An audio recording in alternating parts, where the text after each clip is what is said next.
이 30개나 되는 피로연상 설거지를 다 하고 자거라. 게으름 피울 생각 말고 새아가 노릇이 뭔지 제대로 배우라고. 신혼 첫날 밤 시어머니는 제게 이토록 잔인한 명령을 던졌습니다. 남편은 곤히 잠든 사이 저는 말대꾸 한마디 없이 묵묵히 새벽 2시까지 설거지를 했습니다. 하지만 동이 트자마자 저는 모든 예물과 어머니가 쥐어주신 5천만 원짜리 통장을 챙겨 택시를 타고 작별 인사도 없이 시댁을 떠났습니다. 다음 날 아침 피로연 비용을 받으러 온 사람들이 들이닥쳤을 때 시댁 식구들은 자신들의 금광이 사라졌다는 사실에 경악했습니다. 허영심 강한 시어머니는 동네 사람들의 손가락질에 얼굴이 잿빛이 되었고 남편은 감당할 수 없는 빚더미 앞에서 사시나무 떨듯 떨었습니다. 안녕하세요. 가족이야기 채널의 애청자 여러분. 저는 평범한 직장인이었던 하늘입니다. 여러분, 믿으시겠어요? 때로는 첫날 밤의 잔인함이 어두운 인생에서 우리를 구해줄 가장 큰 행운이 되기도 한다는 것을요. 제 이야기에 귀 기울여 주세요. 귓가에서 터지는 폭죽 소리에 화들짝 놀랐습니다. 화려하게만 머리 위로 분홍빛 종이 조각들이 어지럽게 쏟아져 내렸습니다. 저는 하객들을 향해 미소를 지었습니다. 아침부터 계속된 기계적인 미소에 턱 관절이 뻐근했지만 저를 보는 시어머니의 눈초리는 숫돌에 간 칼날처럼 날카로웠습니다. 시어머니 김 여사는 계단에 서서 붉은색 고급 한복 옷고름을 만지작거렸습니다. 그 시선은 제 얼굴이 아닌 마치 새로 산 물건을 감정하듯 제 몸에 걸친 폐물 하나하나를 샅샅이 훑고 있었습니다.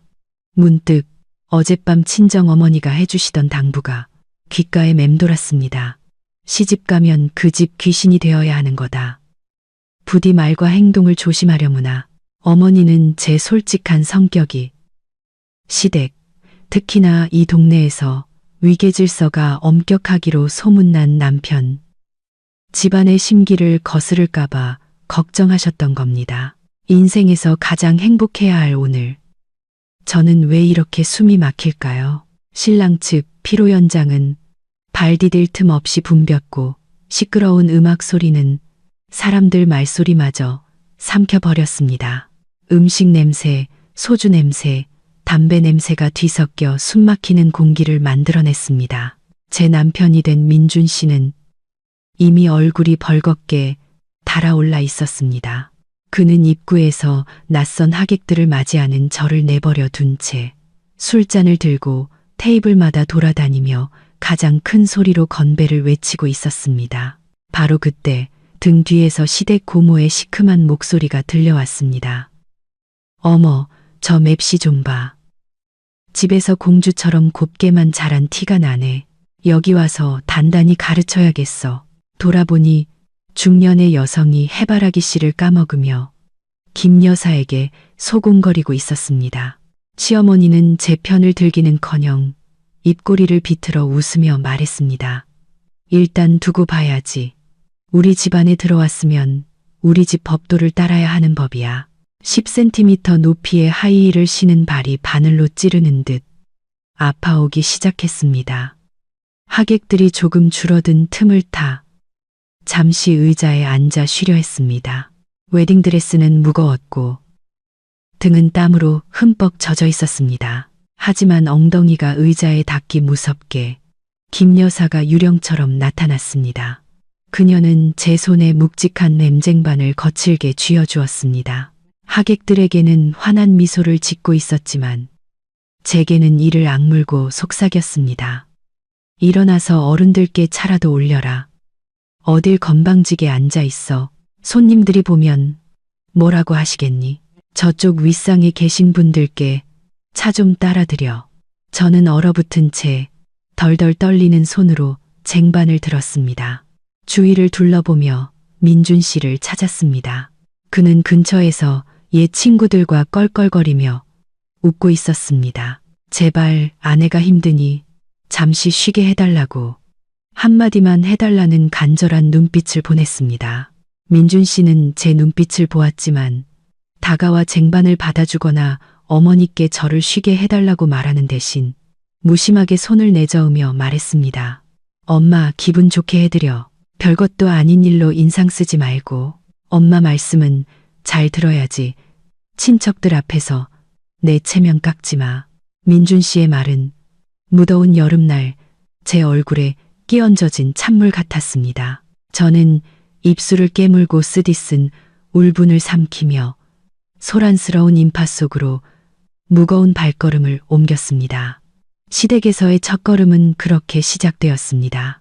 민준 씨가 무심코 던진 말은 한여름 대낮에 얼굴에 끼얹어진 얼음물처럼 설레던 제 심장을 차갑게 식혀버렸습니다. 저는 눈물이 터져 나오려는 것을 막기 위해 아랫입술을 꽉 깨물고 목구멍으로 넘어오는 쓰디쓴 울분을 억지로 삼켰습니다. 고개를 숙인 채 쟁반을 들고 시끄러운 인파 속으로 들어갔습니다. 귀를 찢을 듯한 음악 소리 속에서 무거운 첫걸음을 떼며 테이블마다 인사를 돌았습니다. 하객들에게 억지 미소를 지을 때마다 제 인생의 가장 중요한 날에 서툰 연극을 하고 있는 기분이 들었습니다. 드디어 예물 교환 시간. 사회자의 우렁찬 목소리가 울려 퍼졌습니다. 양가 혼주를 무대 위로 모시겠습니다. 온 동네 사람들이 가장 기다리던 순간이었습니다. 아래에 앉은 사람들의 호기심 어린 눈빛은 축복이 아닌 신랑 신부가 얼마나 받았는지 예물이 두둑한지를 가늠하기 위함이었습니다. 김 여사가 먼저 올라섰습니다. 짙은 붉은색 한복이 그녀를 돋보이게 했습니다. 그녀는 붉은 벨벳 상자를 열었습니다. 안에는 보기에도 얇디 얇은 1돈짜리 순금 반지가 들어 있었습니다. 그녀는 제 손가락에 반지를 끼워주며 마이크에 대고 낭낭하게 말했습니다. 가진 것은 적지만 마음만은 가득하단다.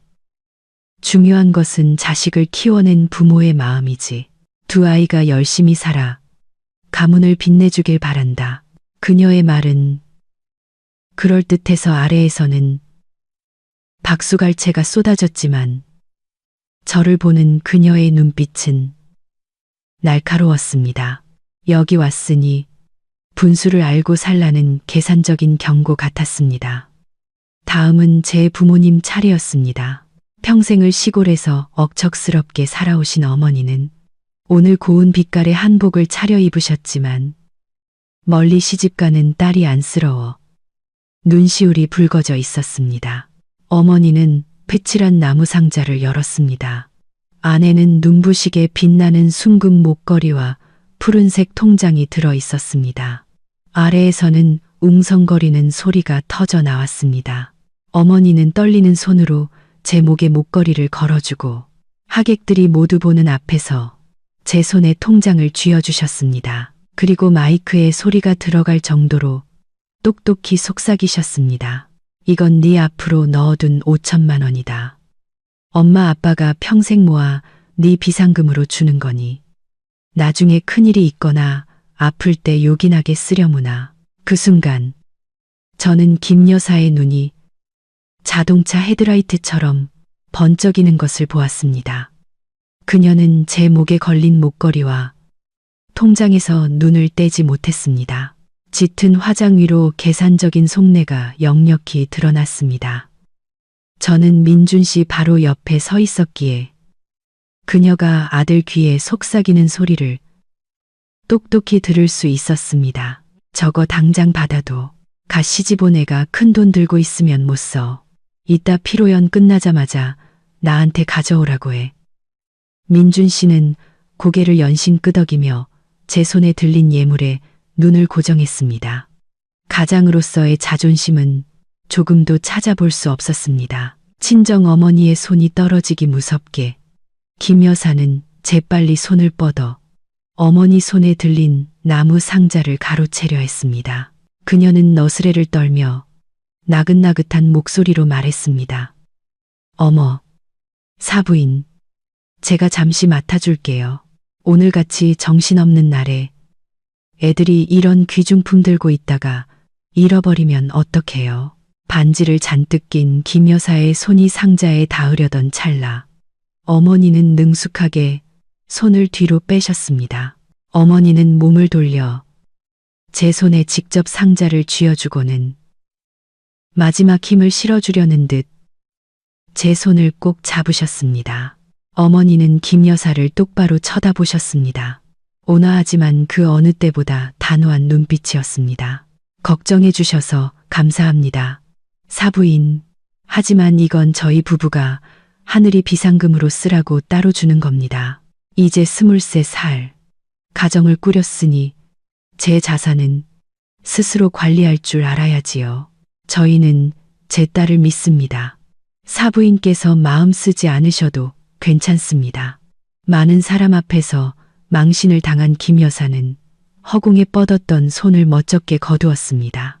입가의 미소는 어색하게 일그러졌습니다. 그녀는 옷고름을 고쳐매는 척하며 돌아섰지만 제게 똑똑히 들릴 정도로 중얼거렸습니다. 어머, 시댁에서 뺏어 먹기라도 할까봐 저렇게 악착같이 구네. 촌스럽기는. 어디 얼마나 잘 지키나 보자. 그 말은 독을 묻힌 바늘처럼 제 심장을 찔렀습니다. 이 집에서 돈을 둘러싼 무자비한 전쟁이 시작될 것임을 알리는 신호탄이었습니다. 피로연이 채 끝나기도 전에 들었던 시어머니의 앙심 품은 중얼거림은 독침처럼 제 가슴에 박혀 막연한 불안감을 안겨주었습니다. 오늘 밤 신혼의 단꿈은 없을 것이라는 예고편 같았습니다. 벽시계가 밤 10시를 가리켰습니다. 하객들은 모두 돌아갔고 집안은 끔찍할 정도로 어질러진 채 정적만이 감돌았습니다. 마당은 맥주 캔, 휴지, 음식물 쓰레기로 가득했고 남은 음식 냄새가 한여름 밤의 열기와 뒤섞여 숨 막히는 공기를 만들어냈습니다. 저는 온몸이 녹초가 되었습니다. 하이힐 속에서 퉁퉁 부은 발은 감각조차 없었습니다. 어서 빨리 신혼방으로 올라가 이 무거운 드레스를 벗고 샤워를 하고 싶을 뿐이었습니다. 하지만 계단에 첫 발을 내딛는 순간 등 뒤에서 김 여사의 차가운 목소리가 들려왔습니다. 그 목소리는 저를 냉혹한 현실로 끌어당겼습니다. 거기 서라. 어딜 가려고? 집안일이 산더미인데 방에 들어가서 쉴 생각이야. 돌아보니 김 여사는 시댁 고모들과 함께 거실 한가운데 앉아 있었습니다. 그들은 이쑤시개로 이를 쑤시며 진한 녹차를 마시고 있었습니다. 마치 판사가 죄수를 보듯 저를 머리부터 발끝까지 훑어보는 시선이 느껴졌습니다. 한 고모가 산더미처럼 쌓인 설거지 거리가 있는 마당 쪽을 턱으로 가리켰습니다. 저것 좀 봐. 피로연 상서른 개에서 나온 그릇이 저기 다 쌓여있네. 이 집에 복이 많아서 새아가를 들였으니 어디 솜씨 좀 볼까. 아니면 손에 물 한 방울 안 묻히고 자란 공주님일지. 김 여사는 저를 곁눈질로 쳐다보더니 여유롭게 차를 한 모금 마시고는 단호하게 명령했습니다. 들어가서 편한 옷으로 갈아입고 나와서 저 설거지 싹 다 해놔라. 우리 집은 대대로 그릇을 밤새 더럽게 두는 법이 없다. 고양이나 개가 핥고 파리가 꼬이면 어쩌려고. 깨끗하게 씻어서 찬장에 정리해 놓고 자도록 해. 저는 제 귀를 의심했습니다. 산더미처럼 쌓인 그릇들을 보며 더듬거리며 되물었습니다. 어머님, 오늘은 출장 뷔페를 부르셨으니 그쪽에서 다 정리해 주시는 거 아니었어요? 왜 이렇게 많이 남았죠? 저 혼자 이걸 언제 다 씻어요? 그 말을 들은 김 여사는 눈을 부라리며 소리쳤습니다. 저는 깜짝 놀랐습니다. 돈이 땅 파서 나오는 줄 아니? 음식 부르는 데만 해도 돈이 얼마나 들었는데 뒤처리는 식구들이 해야 아끼지. 새아가로 들어왔으면 당연히 해야 할 일이야. 일머리도 익히고 버릇도 들여야지. 입만 열면 돈 타령이야. 낭비가 몸에 배면 못 써. 억울함에 눈물이 핑 돌았습니다. 남편인 민준 씨를 돌아보았습니다. 내일 하자거나 같이 하자는 말이라도 해주길 바랐습니다. 그는 술기운에 의자에서 꾸벅꾸벅 졸고 있었습니다. 어머니의 고함 소리에 그는 피곤하고 무감각한 눈으로 저를 쳐다볼 뿐이었습니다. 아내를 감싸거나 소매를 걷어붙이고 돕는 대신 그는 제 가슴에 비수를 꽂는 말을 내뱉었습니다. 얼른 하고 와서 자. 그깟 설거지 좀 한다고 엄마한테 싫은 소리 듣게 해. 엄마 말씀 들어야지. 집안 시끄럽게 해서 남들 웃음거리 되지 말고 여자가 부엌이라는 건 당연하잖아. 민준 씨의 말은 마지막 남은 한 줌의 희망마저 앗아가는 날카로운 비수 같았습니다. 저는 더 이상 대꾸하지도 울면서 억울함을 호소하지도 않았습니다. 이 집에서 며느리의 눈물은 가장 값싼 것이라는 걸 깨달았기 때문입니다. 저는 묵묵히 돌아서서 돌덩이를 매단 듯 무거운 발걸음으로 방에 들어갔습니다. 흙먼지와 음식 냄새로 얼룩진 화려한 웨딩드레스를 벗었습니다. 대신 낡은 꽃무늬 잠옷으로 갈아입었습니다. 신혼 첫날 밤, 시댁이 제게 부여한 무급 가정부라는 자리에 가장 어울리는 복장이었습니다.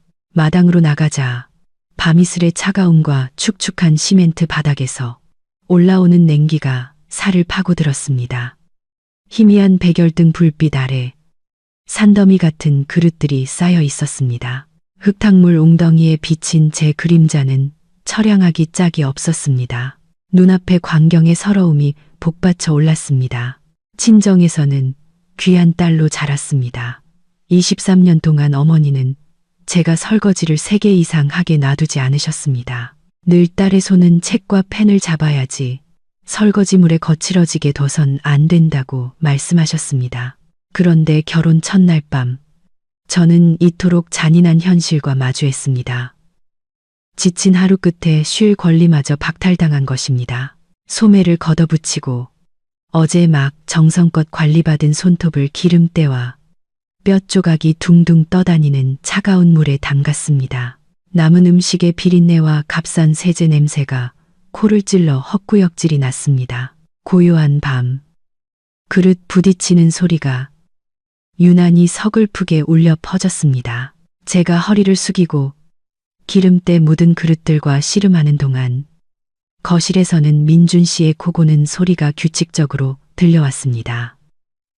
온 식구가 남기고 간 혼돈 속에서 갓 결혼한 아내가 홀로 싸우고 있는 것은 안중에도 없었습니다. 눈물이 다시 뜨겁게 흘러내려 거품 가득한 흙탕물 속으로 섞여 들어갔습니다. 저는 울면서 설거지를 했습니다.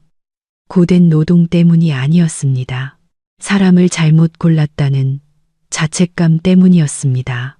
민준 씨는 무심할 뿐만 아니라 잔인할 정도로 나약하고 이기적이었습니다. 그의 코 고는 소리를 듣는 순간 저는 꿈에서 깨어났습니다.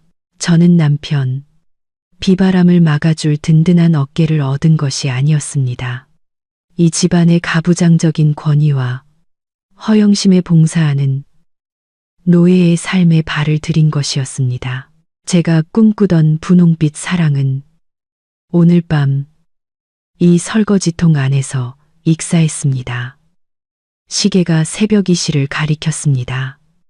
마침내 마지막 그릇이 찬장에 올라갔습니다. 30개의 상에서 나온 그릇들이 깨끗하게 씻겨 차곡차곡 쌓였습니다. 제 두 손은 화학세제에 너무 오래 담가져 쭈글쭈글해지고 붉게 부어올랐습니다. 손가락 끝은 감각이 없었고 허리는 끊어질 듯 아팠습니다. 하지만 바로 잠자리에 드는 대신 저는 주머니에서 휴대폰을 꺼냈습니다. 플래시를 켜서 깨끗한 그릇들과 제 퉁퉁 부은 손을 선명하게 찍었습니다. 그리고 시어머니 민준 씨, 그리고 모든 친척이 다 들어가 있는 민준이네 가족 단체 채팅방을 열었습니다. 저는 그 사진과 함께 짧지만 예의 바르면서도 날카로운 풍자가 담긴 메시지를 보냈습니다. 새아가로서의 첫날 밤 임무 완수했습니다. 며느리 도리가 무엇인지 가르쳐 주셔서 감사합니다. 어머님 메시지를 보내고 화면을 껐습니다. 정처 없는 발걸음으로 신혼방으로 향했습니다. 방문을 열자 민준 씨가 팔다리를 활짝 벌리고 침대 전체를 차지한 채 곤히 잠든 모습이 눈에 들어왔습니다. 이불은 발길질에 엉망이 되어 있었고 제가 누울 작은 공간조차 남겨두지 않았습니다. 저는 문 앞에 선 채 남편이라 부르는 남자를 바라보았습니다. 그때 제 머릿속에는 실망감이 바닥을 치고 무서울 정도의 공허함만이 남았습니다. 코를 골며 자는 저 남자를 보니 제 안에 남아있던 한 줌의 사랑마저 방금 전 설거지 거품처럼 깨끗하게 사라져 버렸습니다. 민준 씨는 제가 몇 시간 동안 설거지 더미와 굴욕감 속에서 허우적거리는 동안 아무 걱정 없이 단잠에 빠져 있었습니다. 그의 무심함, 그의 어머니의 계산적인 태도, 그 모든 것이 제가 소중히 여겼던 행복한 가정에 대한 환상을 갈기갈기 찢어놓았습니다. 신혼방은 무서울 정도로 고요했고 벽시계가 새벽 4시를 가리키는 소리만이 들렸습니다. 저는 침대 한 구석에 웅크리고 앉아 캄캄한 창밖을 바라보았습니다. 마음은 바깥의 새벽 이슬보다 더 차가웠습니다. 제 머릿속에서는 오늘 오후부터 지금까지 일어난 일들이 슬로우 모션 필름처럼 재생되었습니다. 김 여사의 훑어보는 눈빛, 고모의 비꼬는 말, 민준 씨의 무심한 손짓, 그리고 설거지를 하라는 거만한 명령과 남편의 끔찍한 침묵까지 오후에 친정어머니가 주신 금목걸이와 통장을 떠올렸습니다. 김 여사의 탐욕스러운 눈빛과 당장 받아도라고 했던 계산적인 말도 생각났습니다. 만약 제가 이곳에 남는다면 손이 부르트도록 설거지하는 밤뿐만 아니라 부모님이 평생 모아주신 재산마저 저들에게 모두 빼앗길 것이라는 생각에 몸서리가 쳐졌습니다. 내 인생은 어떻게 될까? 이 집에서 하녀처럼 달아 없어지며 무시당하고 이용당하고 목소리와 웃음마저 빼앗긴 채 살아가게 될까?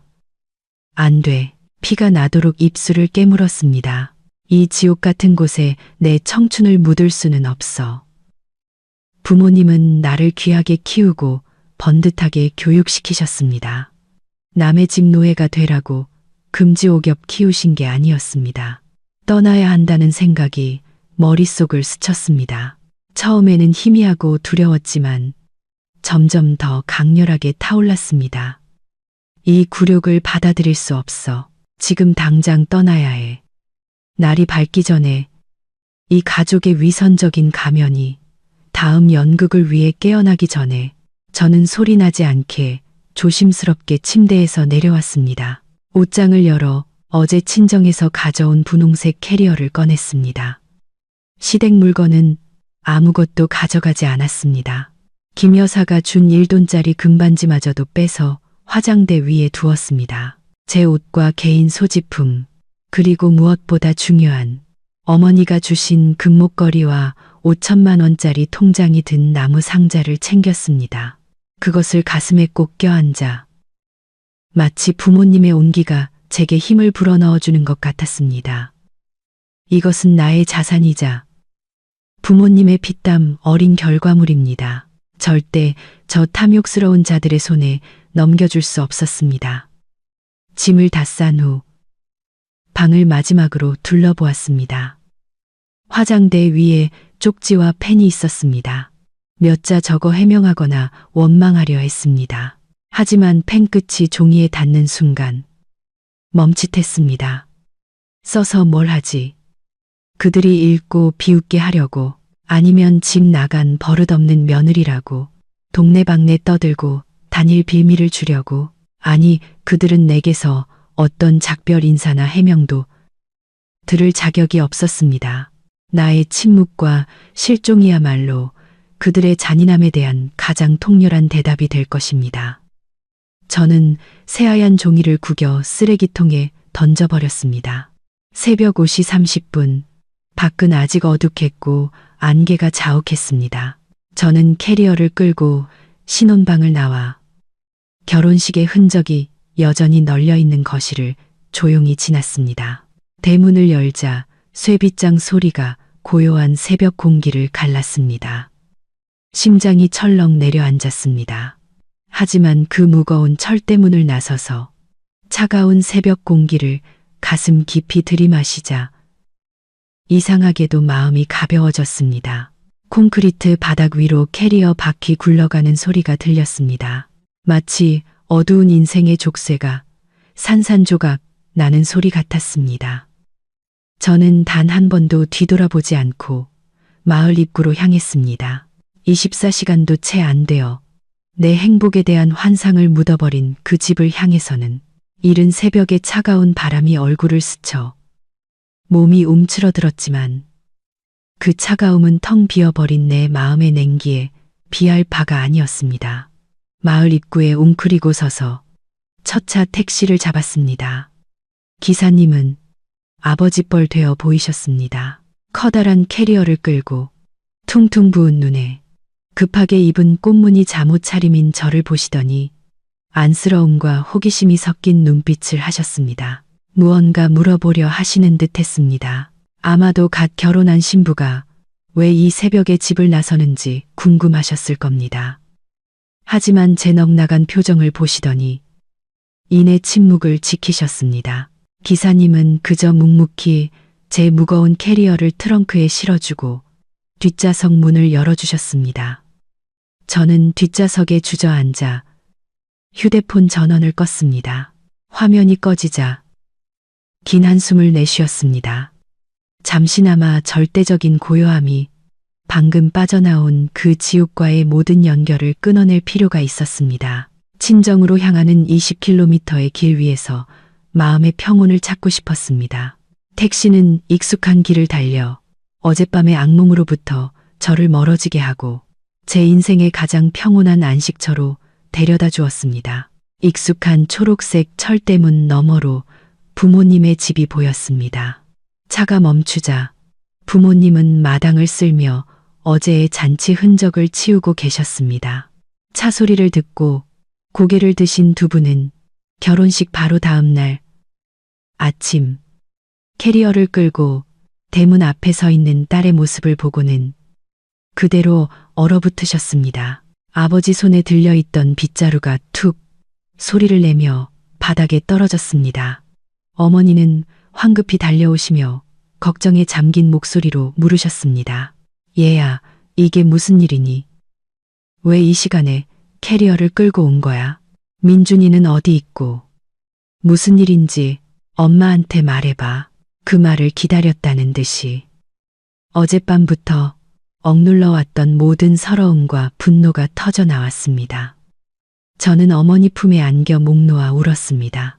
흐느낌 사이사이로 어젯밤에 끔찍했던 일들을 모두 털어놓았습니다. 시어머니가 차가운 밤중에 산더미 같은 설거지를 시킨 일, 시댁 고모가 비아냥거린 일, 그리고 가장 가슴 아팠던 남편 민준 씨가 저를 외면하고 잠들어 버린 일까지. 이야기를 들을수록 아버지의 얼굴은 분노로 붉게 달아올랐고 목에 핏대가 섰습니다. 아버지는 나무 탁자를 손으로 내려치셨습니다. 쿵 하는 소리와 함께 찻잔이 요란하게 덜컹거렸습니다. 아버지는 소리치셨습니다. 괘씸한 것들, 우리 딸을 뭘로 보고 하녀인 줄 아나. 신혼 첫날 밤부터 그렇게 고생을 시켜. 여기 있어라. 아무데도 가지마. 그런 몰인정한 시댁. 아빠는 필요 없다. 어머니는 큰 소리는 내지 못하셨습니다. 그저 조용히 제 두 손을 잡으실 뿐이었습니다. 어제까지만 해도 곱고 부드러웠던 결혼 반지를 끼기 위해 정성껏 관리했던 손. 지금은 화학 세제에 불어 붉게 부어오르고 물집이 잡혀 있었습니다. 어머니는 새로 생긴 굳은 살을 부드럽게 쓰다듬으셨습니다. 어머니의 눈물이 뜨겁게 제 손등 위로 떨어졌습니다. 어머니는 급히 약상자에서 연고를 가져와 발라주시며 아픈 목소리로 속삭이셨습니다. 세상에, 내 금지옥엽 같은 딸. 집에서는 손에 물 한 방울 묻힐까 애지중지했는데 시집가서 단 하루 만에 이게 무슨 고생이니. 어머니의 말씀과 아버지의 따뜻한 손길은 상처 입은 제 마음에 스며들어 아픔을 어루만져 주었습니다. 이것이 바로 피를 나눈 가족의 정이라는 것을.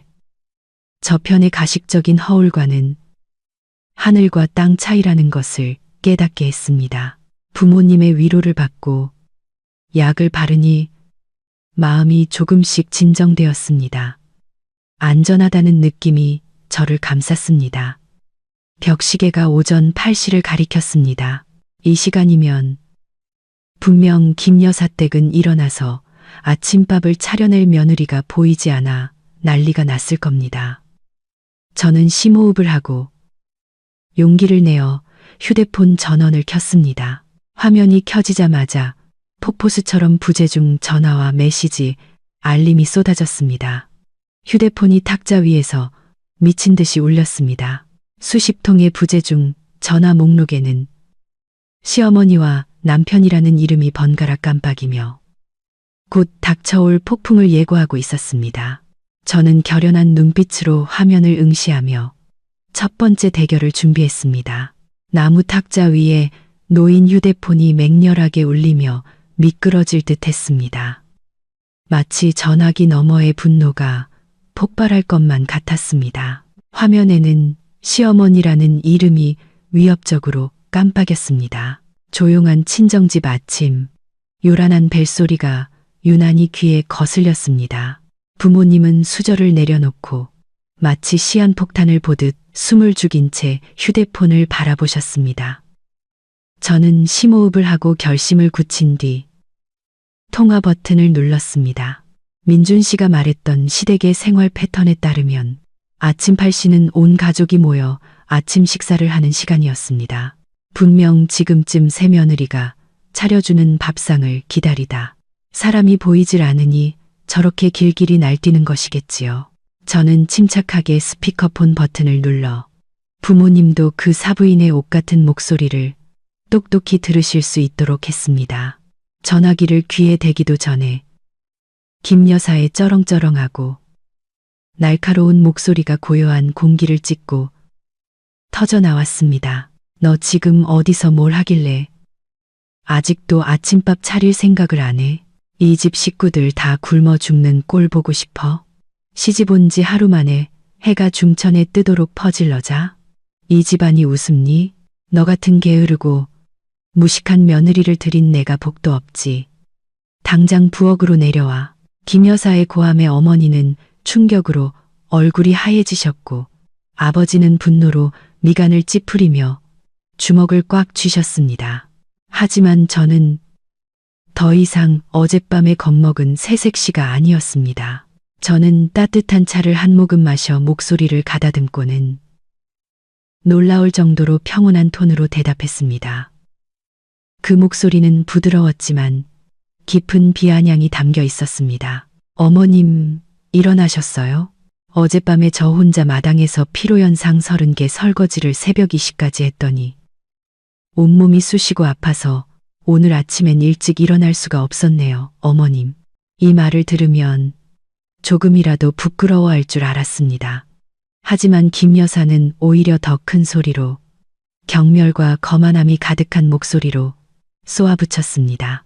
어쭈, 그깟 일 좀 했다고 시어미한테 생색내는 거니? 여자라면 누구나 다 하는 일이야. 설거지 좀 했다고 앓는 소리 할 거면 세상에 무슨 쓸모가 있겠어. 꾀부릴 생각 말고 당장 내려와서 온 식구 먹을 아침이나 차려. 내 시아버지랑 민준이 배고파서 쓰러지겠다.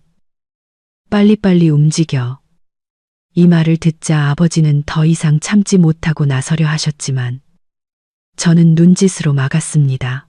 부모님을 보자 그분들의 눈에는 절대적인 지지가 담겨 있었습니다.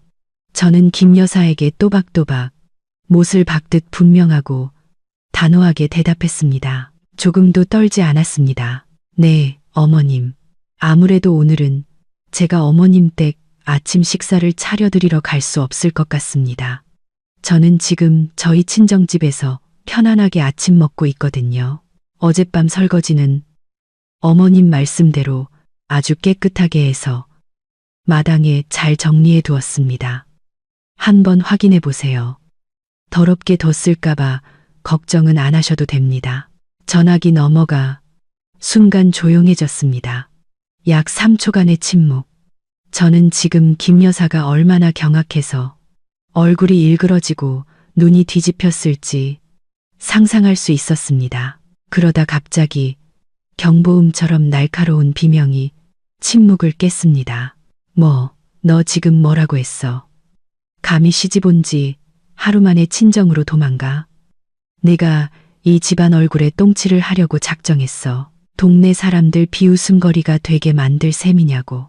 이 발칙한 것, 당장 돌아오지 못해. 저는 그녀가 더 이상 저를 모욕하는 말을 내뱉게 두지 않았습니다. 단호하게 통화 종료 버튼을 눌렀습니다. 욕설이 뚝 끊기고 거실에는 다시 평온이 찾아왔습니다. 저는 탁자 위에 휴대폰을 내려놓고 안도의 한숨을 내쉬었습니다. 그것은 제 인생의 첫 번째 반항이자 불합리한 인내의 시간을 끝내는 신호탄이었습니다. 아버지는 만족스러운 표정으로 고개를 끄덕이셨습니다. 저는 알 수 있었습니다. 전화기 저편, 시댁의 대혼란은 이제부터가 진짜 시작이라는 것을. 전화기에서 들려오는 차가운 신호음은 김 여사의 자존심을 후려치는 따귀와도 같았습니다. 그녀는 분노로 얼굴이 시뻘개지고 목에 핏대가 섰습니다. 소파에 휴대폰을 내동댕이 치며 막 달리기를 마친 사람처럼 거친 숨을 몰아쉬었습니다. 전화기 2편. 제 친정집에서는 아버지가 통쾌하다는 듯 껄껄 웃으며 무릎을 탁 치셨습니다. 잘했다, 내 딸. 그래야지. 하지만 가부장적인 질서로 가득 찬 저 집에서는 이제 막 폭풍이 몰아치기 시작했습니다. 김 여사 집안의 공기는 극도로 긴장되고 삭막했습니다. 부엌은 썰렁했고 그녀가 상상했던 아침 식사는 커녕 따뜻한 차 한 잔도 없었습니다. 저의 부재는 늘 대접받는데 익숙했던 그 가족의 일상을 송두리째 뒤흔들었습니다. 김 여사는 며느리에게 한 방 먹었다는 사실을 견딜 수 없었습니다. 그녀는 쿵쿵거리며 계단을 올라가 여전히 곤히 잠들어 있는 민준 씨의 신혼방으로 쳐들어갔습니다. 아들의 몸에서 화려한 자수가 놓인 이불을 거칠게 걷어차며 소리쳤습니다. 민준 씨는 화들짝 놀라 잠에서 깼습니다. 일어나, 당장 일어나. 해가 중천인데 아직도 퍼질러 자고 있어. 내 마누라가 친정으로 도망갔다고. 감히 내 어미한테 대들기까지 했어. 이 한심한 놈아, 알고나 있냐? 민준 씨는 멍한 표정으로 어젯밤의 술 기운이 채 가시지 않은 부스스한 머리를 한 채 되물었습니다. 엄마, 무슨 소리야? 하늘이가 어딜 가? 왜 친정에 갔는데? 거실에서는 어제 저를 공주님이라 비아냥댔던 고모가 다리를 꼬고 앉아 부채질을 하고 있었습니다. 거봐요, 형님. 내가 처음부터 알아봤잖아요. 딱 보니 보통 내기가 아니더라고. 시집 온 지 하루 만에 집을 나가. 시댁을 뭘로 보는 거야. 저런 건 초장에 휘어잡지 않으면 나중에 온 식구 머리 꼭대기에 올라앉는다고요. 민준 씨는 그제야 상황 파악이 되는 듯 했습니다. 그는 허둥지둥 침대 머리맡에 휴대폰을 집어들어 제게 전화를 걸었습니다. 하지만 그에게 돌아온 것은 끝없이 이어지는 통화 연결음과 무서운 침묵뿐이었습니다. 저는 받지 않았습니다. 저의 침묵은 민준 씨를 더욱 혼란스럽게 만들었고 김 여사의 분노에는 기름을 부었습니다. 그녀는 거실을 서성거리며 끊임없이 욕설을 퍼부었습니다. 시끄러운 소리가 골목 밖으로 새어나가자 이웃들이 웅성거리기 시작했습니다. 어제 그렇게 성대한 결혼식을 올렸는데 오늘 아침 새색시는 온데간데 없고 집안이 난장판이 된 것을 보고는 수군거렸습니다. 김 여사의 분노가 극에 달했을 때 그녀의 휴대폰이 다시 울렸습니다. 전화가 아니라 가족단체 채팅방에서 온 수많은 메시지 알림이었습니다. 김 여사는 짜증스럽게 휴대폰을 집어들었습니다. 하지만 화면을 보는 순간 그녀의 얼굴빛이 붉은색에서 창백하게 그리고 잿빛으로 변했습니다. 그녀의 눈에 들어온 것은 제가 새벽 이시에 보낸 사진이었습니다. 산더미처럼 쌓였다가 깨끗하게 정리된 그릇들 옆에 퉁퉁 붓고 물집이 잡힌 제 손. 임무 완수라는 메시지는 모든 진실을 드러내는 통렬한 고발장이었습니다. 채팅방에서는 친척들이 웅성거리기 시작했습니다. 누군가는 아니, 형님, 어떻게 새아가한테 그 많은 설거지를 밤중에 혼자 시켜요? 애가 너무 안 됐네라고 했고, 다른 사람은 더 직설적으로 잔칫집은 사람 써서 치우는 거지. 누가 신혼 첫날 밤에 며느리를 저렇게 부려먹어요. 너무하네. 집안 망신 다 시키네라고 했습니다. 친척들의 비난은 김 여사의 얼굴에 뜨거운 물을 끼얹는 것과 같았습니다.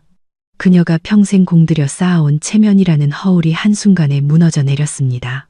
그녀는 며느리에게 공개적으로 망신을 당했다는 사실의 창피함과 분노를 동시에 느꼈습니다. 김 여사는 휴대폰을 탁자에 내동댕이 치고 구석에 서서 안절부절 못하는 민준 씨를 노려보았습니다. 아들의 얼굴에 대고 손가락질하며 앙심과 계산이 가득한 목소리로 명령했습니다. 너 당장 그 집에 가서 네 마누라 머리채라도 잡아서 끌고 와. 버르장머리를 단단히 고쳐넣어야 해. 가서 그 집 부모한테도 똑똑히 말해.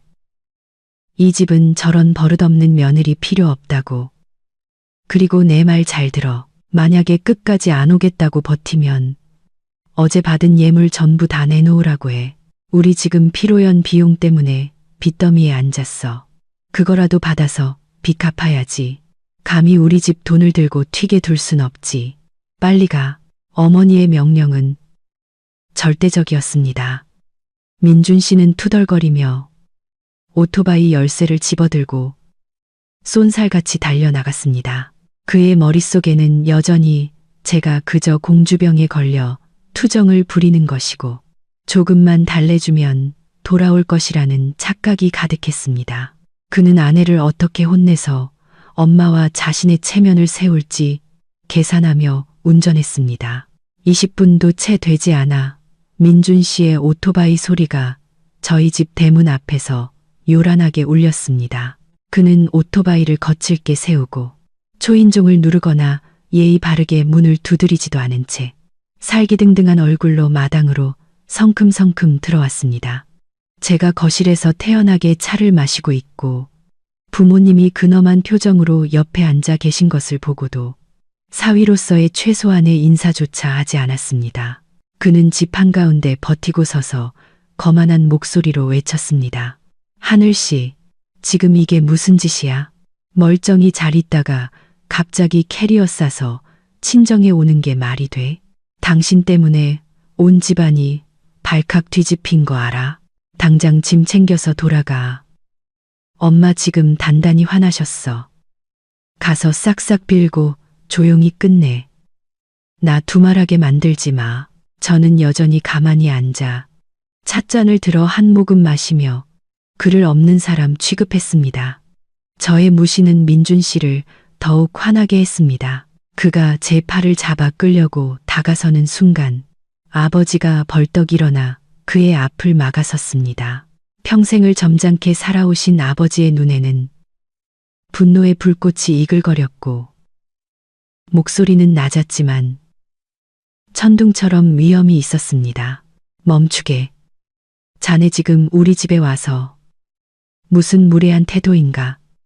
인사도 없고 예의도 없고 여기가 어디 자네 안방인 줄 아나? 내 딸이 친정에 잠시 온 게 뭐 그리 잘못이라고 이 난리인가? 아버지에게 한 방 먹은 민준 씨는 순간 주춤하며 얼굴이 시뻘개졌지만 이내 억지를 부렸습니다. 아버님 비켜주세요. 제 아내는 제가 알아서 합니다. 출가회인이면 시댁에 있어야지. 이렇게 제멋대로 집을 나가는 법이 어디 있습니까? 어머니가 집에서 밥도 못 드시고 기다리고 계십니다. 아버지는 경멸 어린 헛웃음을 치시며 민준 씨가 할 말을 잃게 만드는 일침을 가하셨습니다. 자네 아내인가? 아니면 자네 집 무급하녀인가? 말은 번지르르하게 하는군. 그럼 어젯밤 자네 아내가 차가운 마당에서 혼자 30개상의 설거지와 씨름하고 있을 때 자네는 어디 있었나? 따뜻한 침대에서 곤히 잠들어 있었겠지. 자네 아내가 얼마나 힘들었을지 알기나 하나. 저 아이 손 좀 보게. 다 부르트고 물집이 잡혔어. 남편이라는 사람이 아내를 아낄 줄은 모르고 제 어미가 아내를 학대하는 걸 보고만 있었으니 자네가 남자로서 자격이 있다고 생각하나? 민준 씨는 붕대로 감긴 제 손을 힐끗 보더니 순간 당황했지만 허영심과 계산적인 속내가 모든 양심을 덮어버렸습니다. 그는 장인어른의 논리적인 반박에 말문이 막히자 다급한 나머지 자신의 집안의 저열한 본성을 스스로 폭로하는 어리석은 말을 내뱉었습니다. 알겠습니다. 아버님이 정 안 보내주시겠다면 어쩔 수 없죠. 하지만 돌아오지 않을 거면 어제 받은 예물은 당장 돌려주세요. 저희 집 지금 피로연 빚 갚아야 해서 급합니다. 그걸 저희가 들고 가게 둘 수는 없죠. 금목걸이랑 통장 내놓으세요. 그럼 어디든 가든지 말든지 하세요. 민준 씨의 파렴치한 요구에 거실의 공기는 순간 얼어붙었습니다. 저는 한때 사랑했고 평생을 함께할 거라 믿었던 남자를 쳐다보았습니다. 지금은 그저 역겨움만이 느껴질 뿐이었습니다. 그의 탐욕스러운 눈빛과 계산적인 말투는 마지막 남은 정마저 산산조각 냈습니다. 알고 보니 그 번듯한 겉모습 뒤에는 엄마 치마폭에 숨은 비열한 기생충이 있었을 뿐이었습니다. 부모님은 상상조차 할 수 없었던 사위의 뻔뻔함에 말을 잃고 앉아 계셨습니다. 저는 심호흡을 하고 일어나 민준 씨와 마주 섰습니다. 옆에 있던 가방을 열어 어제 김 여사가 주었던 얇은 1돈짜리 금반지가 든 붉은 벨벳 상자를 꺼냈습니다.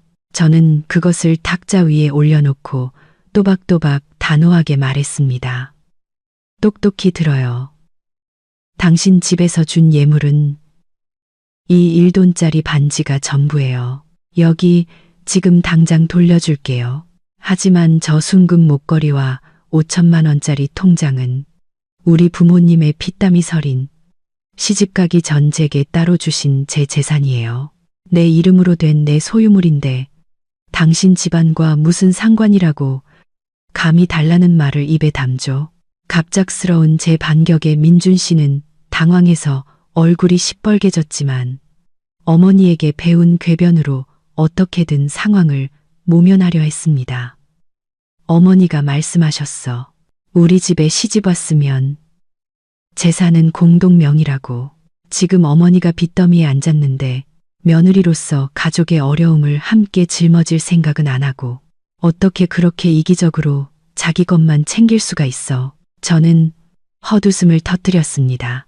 쓰라리고 경멸적인 웃음이었습니다.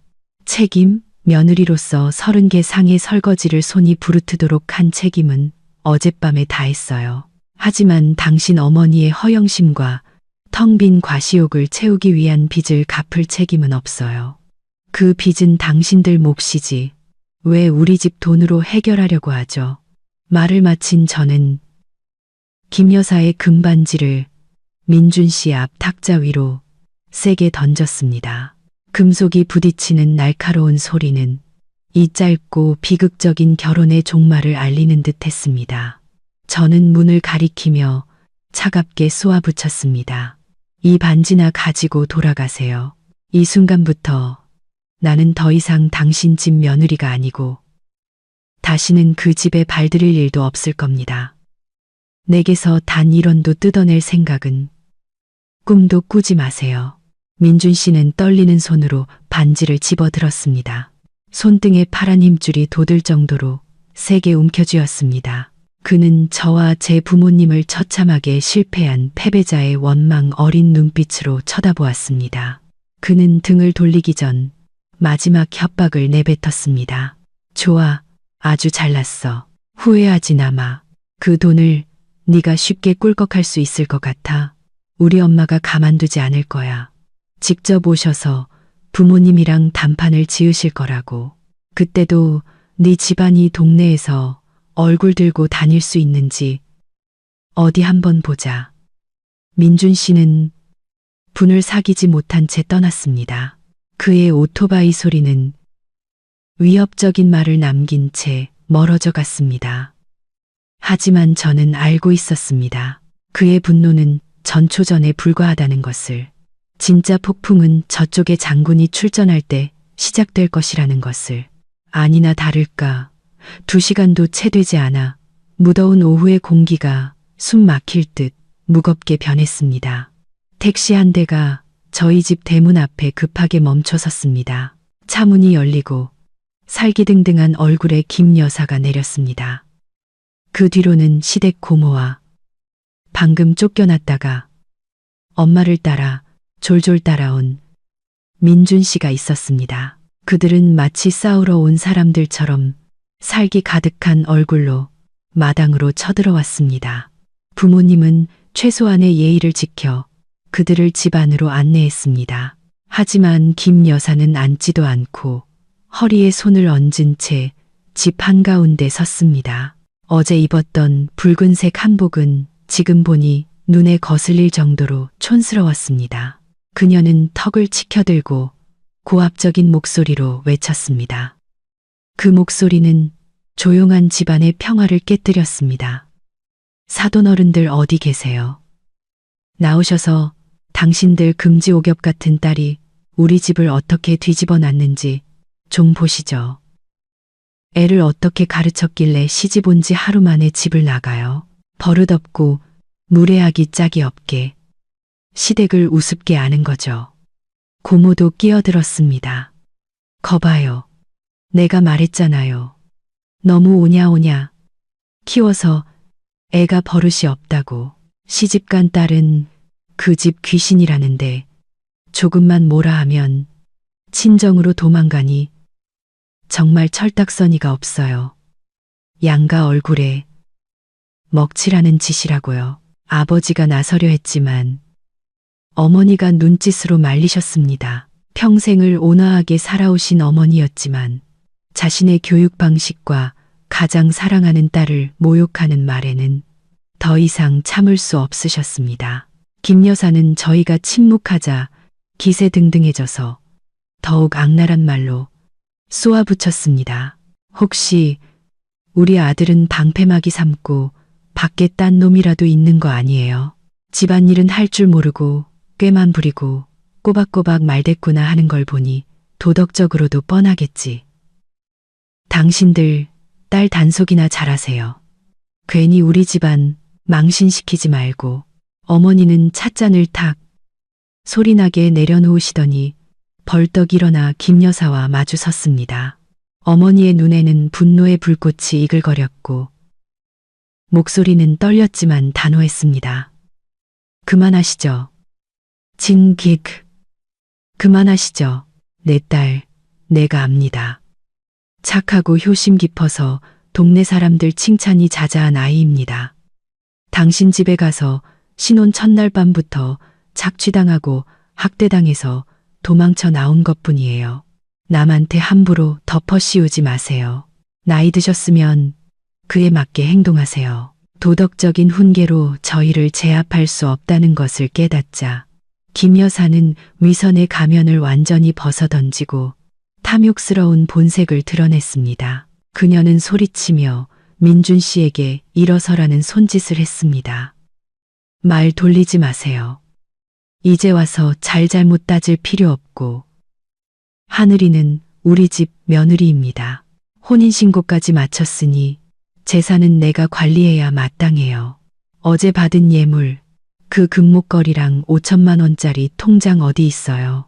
당장 다 내놓으세요. 우리 지금 피로연 빚 갚아야 합니다.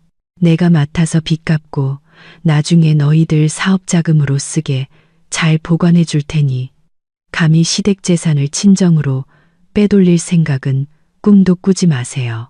어머니는 헛웃음을 치셨습니다. 경멸 어린 눈빛으로 탐욕스러운 사부인을 쳐다보았습니다. 아, 그래서였군요. 며느리를 드린 게 아니라 당신 허영심 때문에 생긴 빚을 갚아줄 현금 인출기를 드린 거였군요. 내 딸은 당신의 도구가 아닙니다. 내가 내 딸에게 준 예물이고 내 딸 이름으로 된 통장입니다. 누구도 손댈 수 없어요. 전곡을 찔린 김 여사는 얼굴이 파랗게 질렸습니다. 채워지지 않은 탐욕은 극도의 악의로 변했습니다. 그녀는 제게 다가와 반지를 잔뜩 낀 손가락으로 제 얼굴을 삿대질했습니다. 눈을 부릅뜨고 저를 궁지로 몰아넣을 가장 악독한 수를 썼습니다. 좋아. 이렇게 막 나가시겠다? 사람보다 돈이 더 중요하다 이거지. 그럼 이 못된 시어미를 원망하지 마.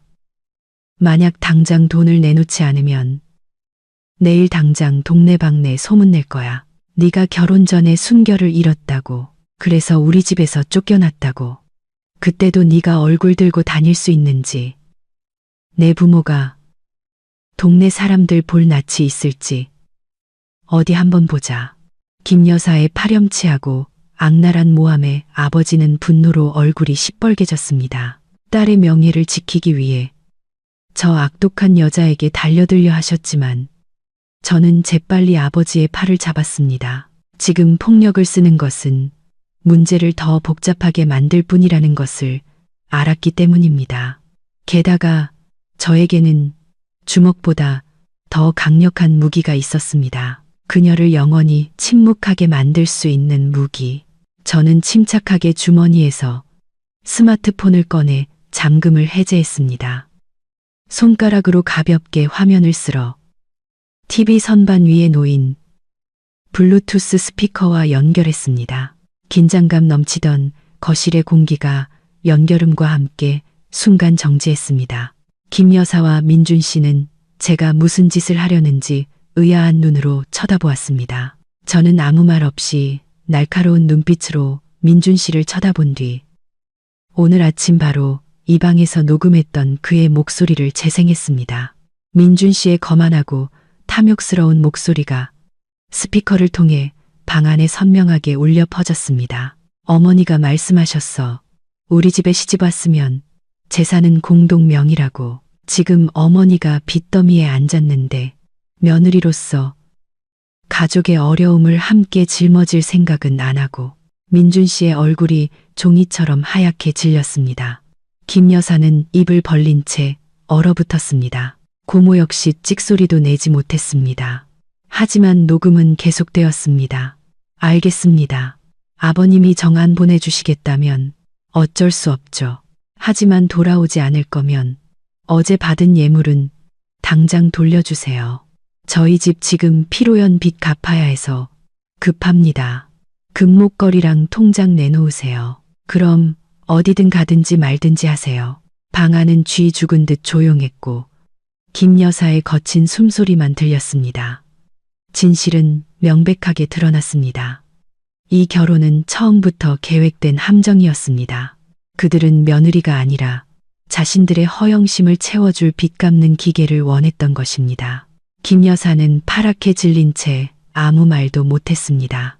고모는 슬그머니 눈치를 보며 뒷걸음질 쳤습니다. 저는 녹음을 끄고 똑바로 서서 양가 가족 앞에서 당당하게 선언했습니다.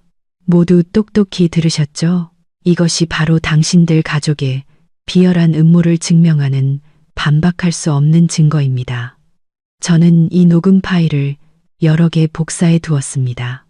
만약 제 명예를 훼손하는 거짓말을 단 한마디라도 더 하신다면 이 파일을 당신네 온 친척에게 보내고 동네 방송으로 틀고 SNS에 공개해서 온 세상이 당신들 모자의 진짜 얼굴을 알게 할 겁니다. 그때 가서 누가 얼굴을 들고 다니지 못하게 될지 어디 한번 봅시다. 김 여사는 떨리는 손으로 저를 가리키며 더듬거렸습니다. 너, 감히. 분노와 수치심, 공포가 한꺼번에 몰려오자 그녀는 견디지 못했습니다. 눈이 뒤집히더니 소파 위로 쓰러져 팔다리를 경련했습니다. 민준 씨는 경악하며 어머니를 부축하고 절규했습니다. 엄마, 네가 우리 엄마를 죽였어. 엄마 잘못되면 너 가만 안 둬. 김 여사가 쓰러지자 거실은 아수라장이 되었습니다. 민준 씨는 절규했고 고모는 허둥지둥 약을 찾았지만 저는 팔짱을 낀 채 그 서툰 연극을 차갑게 지켜볼 뿐이었습니다. 저는 그녀의 성격을 잘 알았습니다. 분리할 때마다 쓰러지는 것은 그녀의 단골 수법이었습니다. 부모님은 처음에는 당황하셨지만 그녀의 호흡이 규칙적이고 얼굴이 분노로 붉을 뿐 창백하지 않은 것을 보고는 그것이 가식이라는 것을 깨달으셨습니다. 잠시 후 김 여사는 천천히 눈을 뜨며 신음했지만 여전히 소파에 누워 아들인 민준 씨가 효자 노릇을 하게 내버려 두었습니다. 민준 씨는 분노와 수치심으로 핏발선 눈으로 저를 돌아보며 소리쳤습니다. 이제 만족해? 우리 엄마를 죽음으로 몰아넣어야 속이 시원해? 내가 널 사랑해서 아내로 맞이한 게 후회스럽다. 우리 엄마 잘못되면 너도 무사하지 못할 줄 알아. 저는 민준 씨를 더 이상 어떤 감정도 없이 그저 한심하고 눈먼 남자를 동정하는 눈빛으로 쳐다보았습니다. 더 이상 설명할 필요도 없었습니다. 처음부터 속일 작정이었던 사람들에게는 어떤 말도 무의미했기 때문입니다. 저는 TV 선반으로 다가가 오후에 미리 출력해둔 이혼 서류를 꺼냈습니다. 저는 그 서류를 탁자 위 방금 돌려준 금반지 옆에 놓았습니다. 연극은 그만해요. 민준 씨, 어머님은 아주 건강하시니까 그렇게 소리치며 남 탓할 시간에 이 서류에 서명이나 하세요. 우리 여기서 끝내요. 하루라도 빨리 서로를 놓아주는 게 제가 새 인생을 시작하는데 도움이 될 거예요. 민준 씨는 이혼 서류를 보고 얼어붙었습니다. 제가 이렇게까지 단호하고 준비되어 있을 줄은 몰랐던 것입니다.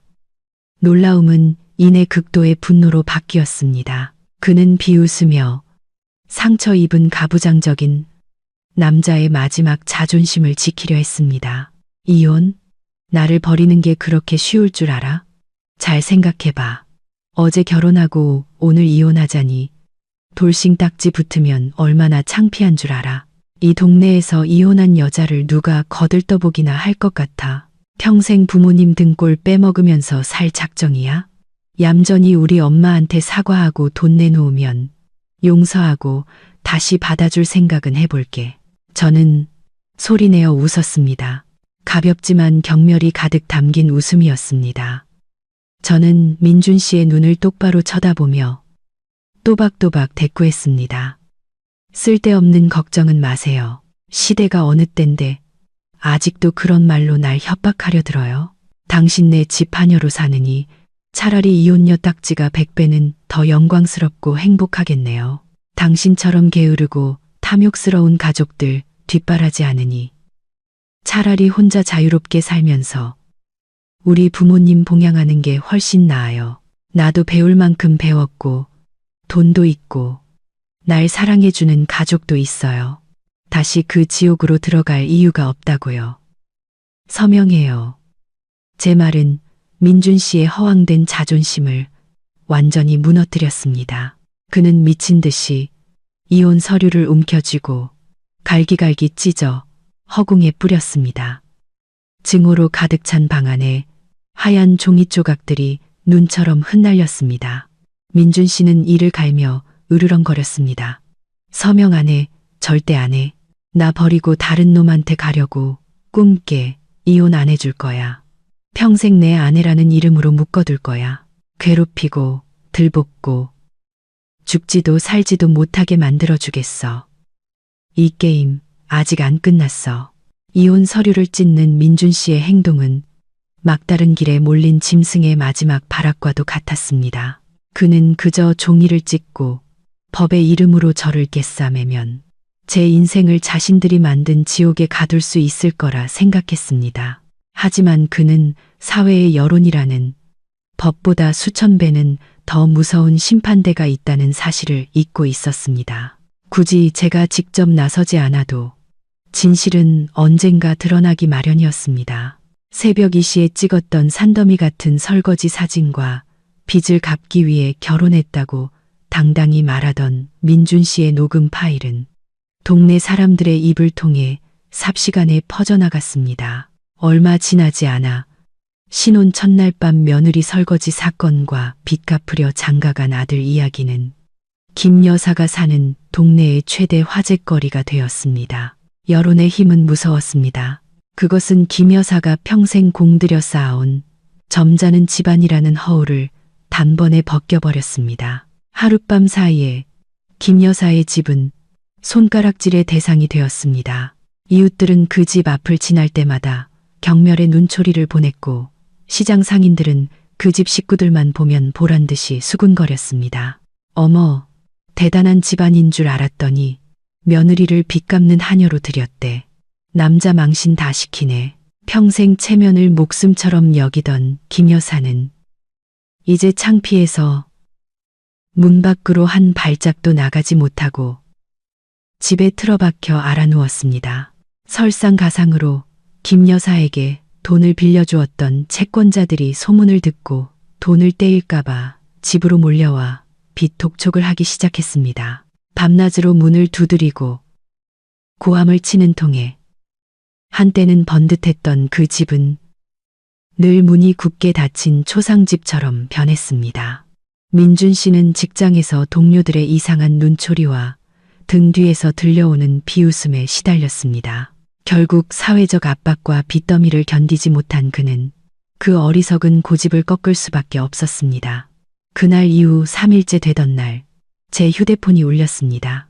협박이나 돈 요구가 아닌 체념과 패배감이 묻어나는 민준 씨의 짧은 문자였습니다. 협의 이혼에 동의할게. 제발 사람들한테 그만하라고 좀 해줘. 엄마가 쓰러지기 일보 직전이고 채권자들 때문에 집 밖을 나갈 수가 없어. 내가 졌어. 저는 문자를 읽고 입가에 희미한 미소를 지었습니다. 결국 아기는 고개를 숙였습니다. 양심의 가책 때문이 아니라 자신들이 그토록 중시했던 허영심이 부메랑이 되어 돌아왔기 때문이었습니다. 이혼 절차는 놀라울 정도로 신속하게 진행되었습니다. 법원 문을 나서며 하늘을 올려다보았습니다. 그날따라 하늘은 구름 한 점 없이 높고 푸르렀습니다. 짧지만 끔찍했던 악몽은 공식적으로 막을 내렸습니다. 저는 자유의 공기를 가슴 깊이 들이마셨습니다. 정의는 잔인한 복수가 아닌 진실과 자존감으로 실현되었습니다. 법원 문을 나서며 저는 기지개를 켜고 자유의 공기를 가슴 깊이 들이마셨습니다. 더 이상 신혼 첫날 밤의 기름 냄새도 구질구질했던 시댁의 탐욕스러운 냄새도 나지 않았습니다. 머리 위 하늘은 희망처럼 푸르렀고 어깨 위로 쏟아지는 햇살은 제 인생의 새로운 장이 시작되었음을 알리는 듯했습니다. 그 폭풍이 지나가고 6개월 후 저는 부모님이 주신 5천만 원으로 시내 중심가의 작은 플라워 카페를 열었습니다. 대학 시절부터 꿈꿔왔지만 민준 씨가 결혼하면 집안일에나 신경 쓰라며 반대했던 꿈이었습니다. 이제 저의 하루는 시어머니의 잔소리가 아닌 향기로운 꽃과 은은한 허브티 향으로 시작됩니다. 가게는 번창했고 저는 바쁘지만 행복했습니다. 경제적으로 독립했고 무엇보다 제 자신을 위한 삶을 살게 되었습니다. 오늘 오후 친한 친구가 가게에 들러 옛 전장의 소식을 전해주었습니다. 친구는 통쾌하다는 듯 민준 씨네가 최근 빚을 갚기 위해 조상 대대로 물려온 땅을 금매로 팔았다고 했습니다. 알고 보니 김 여사는 남들에게 과시하기 위해 무리하게 빚을 내어 성대한 결혼식을 올렸고 제 예물로 그 빚을 메울 생각이었던 겁니다. 하지만 제가 예물과 함께 사라지자 빚은 눈덩이처럼 불어났고 결국 땅을 팔 수밖에 없었던 것입니다. 민준 씨는 요즘 매일 술에 취해 지내고 김 여사는 재산을 잃은 충격과 창피함에 병석에 누워 꼼짝도 못한다고 했습니다. 그 이야기를 들으며 저는 그저 옅은 미소를 지을 뿐이었습니다. 마음은 고요한 호수 같았습니다. 통쾌하지도 그렇다고 동정심이 들지도 않았습니다. 그것은 그들의 탐욕과 잔인함에 대한 대가였습니다. 뿌린 대로 거두는 법. 세상의 이치는 변하지 않습니다. 부모님이 가게에 들르셨습니다. 아버지는 간판을 바로잡아 주시고 어머니는 따뜻한 도시락을 가져다 주셨습니다. 부모님의 자랑스러운 눈빛을 보니 코끝이 찡해졌습니다. 만약 그날 제가 용기를 내지 못했다면, 만약 부모님이 저를 따뜻하게 맞아주시지 않았다면, 저는 아마 지금도 그 집 구석에서 밤마다 눈물 짓는 하녀로 살고 있었을 겁니다. 스스로에게 차 한 잔을 따라주며 유리창에 비친 제 모습을 바라보았습니다. 거울 속에는 더 이상 겁에 질려 눈이 퉁퉁 부었던 새색시는 없었습니다. 대신 자신감과 당당함이 넘치는 젊고 아름다운 여성이 서 있었습니다. 저는 그 차가운 마당에서의 끔찍했던 신혼 첫날 밤에 조용히 감사했습니다. 그들의 잔인함이 제게 정신 차리라며 찬물을 끼얹어 주었고, 그 썩은 종양을 즉시 잘라낼 용기를 주었기 때문입니다. 인생은 짧습니다. 여성 여러분, 다른 사람을 사랑하기 전에 자기 자신을 먼저 사랑하는 법을 배우세요. 왕관이 떨어지도록 고개를 숙이지 말고 누구도 당신의 존엄성을 짓밟게 내버려 두지 마세요. 저는 미소를 지으며 새로운 손님을 맞으러 나갔습니다. 제 손으로 만들어갈 빛나는 미래에 대한 믿음으로 가슴이 벅찼습니다. 은은한 허브티 향이 공간을 채우며 폭풍은 이제 이 평화로운 꽃집 문 너머로 완전히 사라졌음을 상기시켜 주었습니다. 여성 여러분, 인내는 미덕이지만 잘못된 곳에서의 인내는 청춘을 죽이는 독약일 뿐입니다. 당신의 자존감을 짓밟는 사람에게서는 돌아설 수 있을 만큼 스스로를 충분히 사랑하세요. 행복은 때로 당당하게 고개 들고 내 인생을 스스로 결정하는 자유, 바로 그것일지도 모릅니다. 오늘의 이야기가 여러분의 마음에 와닿았다면 좋아요와 구독을 눌러주시고 댓글을 남겨주세요. 하늘이의 이야기에 공감하신다면 숫자 1을, 아쉬운 점이 있다면 숫자 1을 남겨주시기 바랍니다.